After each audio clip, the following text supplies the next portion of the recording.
This brings us to the third and last section of the degree of entered apprentice, which explains the nature and principles of our Constitution. Here too, we receive instruction relative to the form, covering, furnishings, supports, jewels, and lights of a lodge, how a lodge should be situated and to whom dedicated. A lodge may be defined as a certain number of free and accepted masons, duly assembled, furnished with a Holy Bible, square and compasses, together with a charter of dispensation from some grand body of competent jurisdiction empowering it to work. The Holy Bible, square and compasses have been partially explained to you. The charter has not. It pleased the Grand Lodge of the State of New York, over which the most worshipful Edward G. Gilbert, Grand Master, presently presides, to grant to this lodge a charter currently in its possession, empowering it to confer the 3 degrees of Masonry, which power we are now partially exercising.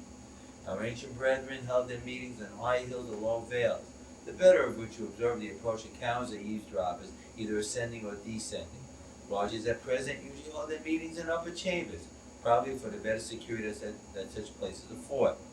This custom may have had its origin in a practice of the ancient Jews in building their schools, temples, and synagogues on high hills, a practice which seemed to have met with the approbation of the Almighty, who said it to the prophet Ezekiel, on the top of the mountain, to the holiness thereof, round about shall be most holy. The form of a lodge is that of an oblong, and lays from east to west, in breadth between north and south, as high as the heavens and as deep as from the surface to the center. It is said to be thus extensive to denote the universality of Freemasonry, and to teach that a Mason's charity should be thus equally extensive. A lodge is supported by 3 great pillars, denominated wisdom, strength, and beauty, for there should be wisdom to contrive, strength to support, and beauty to adorn, all great and important undertakings. They are represented by the principal officers of the lodge. The pillar wisdom by the worshipful master of the East, who is presumed to have the wisdom to open the governor lodge. The pillar strength by the senior warden in the West, whose duty it is to assist the worshipful master in the discharge of his arduous duties.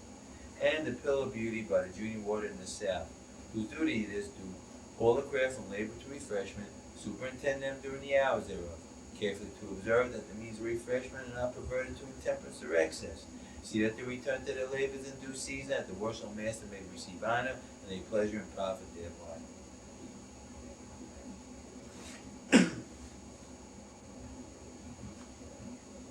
The covering of a lodge is no less than a cladded canopy or starry-decked heavens. Well, good masons at last hope to arrive by means of that ladder that Jacob in his vision saw extending from the earth to heaven, the principal rounds of which being denominated with faith, hope, and charity, admonishing us to have faith in God, hope for immortality, and charity for all mankind. The greatest of these is charity. Faith can be lost in sight, hope in fruition, but charity extends from the grave through the boundless realms of eternity. Every regular and well-governed lodge is furnished with a Holy Bible, square and compasses, together with a charter of dispensation. The Holy Bible is dedicated to the service to God, because it is the inestimable gift of God to man, and upon which he obligated our newly made brethren.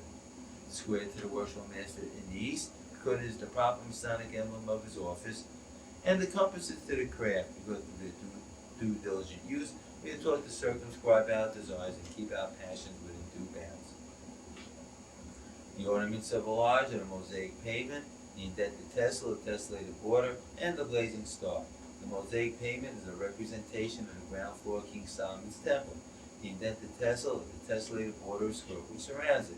The mosaic pavement is emblematic of human life checkered with good and evil. The indented tessel or tessellated border are the myriad covenants and blessings which surround us, and which we hope to enjoy through the firm reliance on divine providence, which is represented by the blazing star in the center. The lodge has 6 jewels, 3 movable and 3 immovable. The immovable jewels are the square, the level, and the plumb. They are so termed because they appropriate the particular parts of the lodge where they belong. The square to the east, the level to the west, and the plumb to the south. The square teaches morality, the level equality, and the plumb rectitude of conduct. The movable jewels are the rough ashlar, the perfect ashlar, and the trestle border. The rough ashlar is a stone in its rooted natural state, is taken from the quarry. The perfect ashlar, then prepared by the master workman, adjusted with the working tools of the fellow craft. And the trestle board is for the master workman to draw his designs upon. As a rough ashlar reminds us of our rude and imperfect state, which is ours by nature, so does the perfect ashlar remind us of that state of perfection to which we hope to arrive at through our own endeavors, education, and the firm reliance and the blessing of deity. And as the operator mason erects his temple building according to the designs laid down in the trestle board by the master workman, so do we, both operative and speculative masons, erect our spiritual building according to the design laid down by the great architect of the universe in the Book of Revelations, which is our Masonic trestle board. A lodge has three symbolic lights situated east, west, and south. The north is Masonically termed the place of darkness. A lodge is situated due east-west because King Solomon's temple was so situated. Moses, by divine command, after leading the children of Israel out of the land of Egypt, the house of bondage, through the Red Sea and into the wilderness, erected a tabernacle to God, which he situated due east-west, to commemorate the miraculous wind which wrought his mighty deliverance. King Solomon's temple is said to be a representation of that tabernacle. Our ancient lodges were dedicated to King Solomon, who was said to be our first most worshipful Grand Master. However, speculative Masons dedicate their lodges to the memory of St. John the Baptist and St. John the Evangelist. In every regular and well-governed lodge, there is represented a particular point within a circle. That point representing the individual brother, the circle represented the bounding line of his duties to guard the man beyond which he is never to suffer his pride, passion, and prejudice to betray him in any occasion.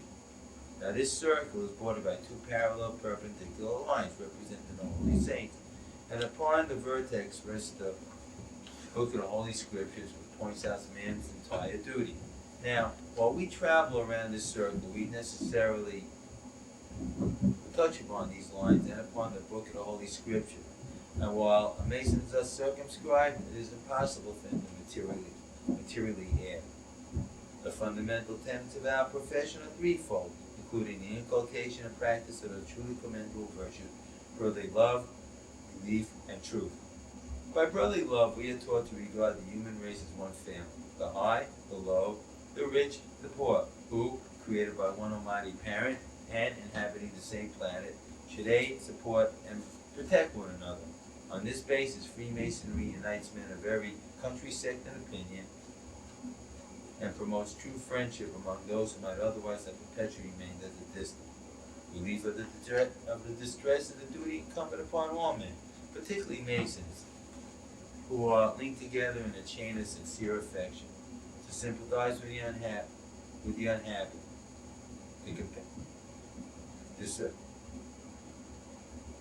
to soothe the unhappy, to sympathize with those in misfortune, to compassionate with those in misery, and to bring relief and to bring peace to their troubled minds are the aims that we have in view. On this basis, we establish our connections and form our friendship. Truth is a divine attribute, and is the foundation of all other virtues. To be good and true is the first lesson we are taught in Masonry. And while under the influence of this principle, hypocrisy and deceit are unknown to us. Honesty and plain dealing distinguish us. And our heart and tongue join together to promote each other's welfare and to rejoice in each other's prosperity. Now, in order for you to better understand what is to follow, I will ask the senior deacon a question. Brother Senior Deacon, Brother Worship Master, how many know you to be a Mason? By certain signs, a token, a word, and a perfect point to my entrance. My brothers, the sign, the token, and words have been partially explained to you. The perfect point of your entrance have not. They are as follows. The pectoral, the manual, the guttural, and the pedal, which emblematically represent the four cardinal virtues: fortitude, prudence, temperance, and justice. Fortitude is that noble and steadfast purpose of mind, whereby we are enabled to undergo any pain, peril, or danger.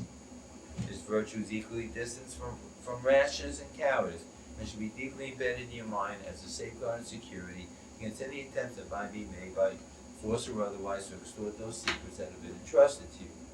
This virtue is emblematically represented upon your first admission to the lodge, when you received on the point of a sharp instrument piercing your naked left breast.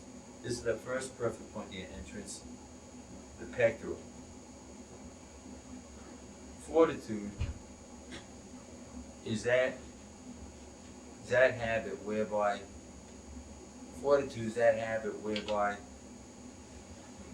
we judge and determine all things. Fortitude is that habit whereby we regulate our lives and actions agreeably to the dictates of reason, and the habit whereby we judge and determine all things relative to a present and future happiness. This virtue should be your constant practice, should be your characteristic, not only in the government of your conduct within the lodge, but when abroad in the world.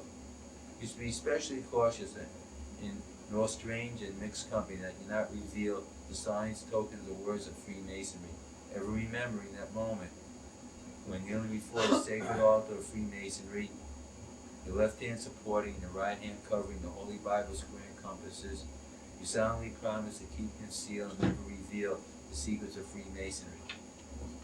That is the second perfect point of your entrance, the manual. Temperance is a due restraint placed upon the passions, thereby rendering the body tame and governable and freeing the mind from the allurement of vice.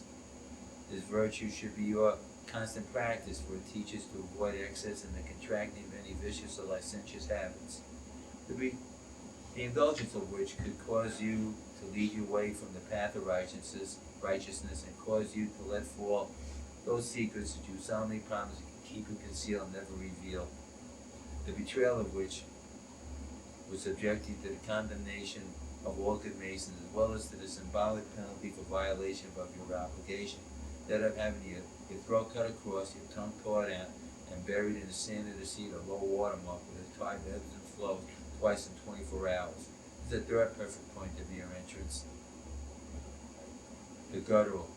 Justice is that standard whereby every man is rendered his due without distinction. This virtue is not only consistent with divine and human law, it is a very concrete and support of our society. And as justice to a great extent distinguishes a good man, so should it be your constant practice to be just, ever remembering that moment when standing in the northeast corner of the lodge. Your feet form the angle of an oblong, and your body erect before the worshipful master. He was told that here stands a man and Mason, and was given strict charge to walk and act as such accordingly before God and man. This is the fourth perfect point of the entrance, the pedal. Entered apprentices should serve their masters with freedom, fervency, and zeal, which are emblematically represented by chalk, charcoal, and clay. There is nothing freer than charcoal, the slightest touch of which always leaves a trace. There's nothing more fervent there's nothing freer than chalk, the slightest touch of which always leaves a trace. There's nothing more fervent than charcoal, for two have been properly ignited even if the opposite metals succumb. And there's nothing more zealous than clay on Mother Earth, rid of all the elements, never proves unfriendly to man. Although constantly harassed, more to provide the luxuries and necessities, she never refuses a yield, thereby spewing our pathways with flowers and spreading our tables with plenty. And although she produces poison, she also furnishes the antidote, and repays with interest every goodness committed to her care. And when the time has come for us to pass through the valley of shadow of death, she receives us, tenderly enfolding our remains within her bosom, and thus admonishing that from the earth we came, so to the earth we shall return.